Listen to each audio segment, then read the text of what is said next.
जुहार श्रोता बंधु मु मधुस्मिता स्वागत करुछि रेडियो जुहार रो अति लोकप्रिय सूचना भित्तिक कार्यक्रम हाथी संपर्कित सूचना को केन्दुझर वन विभाग द्वारा जनहित रे जारी। आज तारीख 21 डिसेम्बर 2024। तेबे आसंतु जानिबा हाथी आज केउठी अछंती।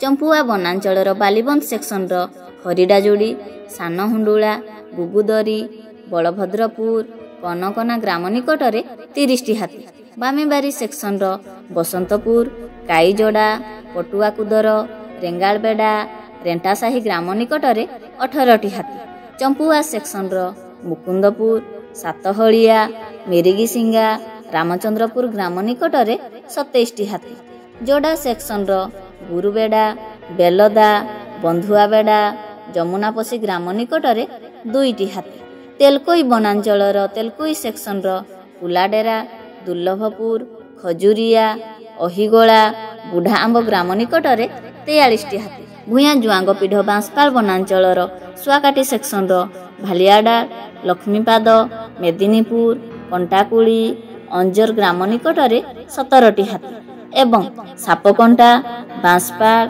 रायगुड़ा, जलडीही, पुडाडीही ग्राम निकट में 4टी हाथी अछंती। केन्दुझर वनांचल जंघीरा सेक्शन रो मसिणाजोड़ी, मसिणाबिला, नलपंगा, धनगुरु ग्राम निकट में 10टी हाथी अछंती। एही अंचलर लोकमानकु अनुरोध करूअछु कि दयाकरी रातिरे घरु एकुटिया बाहरंतु नाही, हाथी को घौड़ेइबा पई बाण फुटांतु नाही किंबा पत्थर टेका फोपाडंतु नाही किंबा अजथारे सेमानकु विभ्रांत करंतु नाही। अवैध भावरे विद्युत तार झुली पड़िथिबा, तार बिछाई वन्यजंतु शिकार और हाथी संपर्कित खबर वन कर्मचारी, गाँ गजसाथी और वन सुरक्षा समितिर कर्मी मानकु दियंतु और सहयोग करंतु। एही संपर्कित खबर केन्दुझर वनखंड अधिकारी नियंत्रण कक्षर मोबाइल नंबर 6370592099 माध्यम रे मध्य जणाई पारिबे। तेबे आजिर हाथी संपर्कित सूचना को एइठी रखुछु। सतर्क रुहंतु एवं सुरक्षित रुहंतु।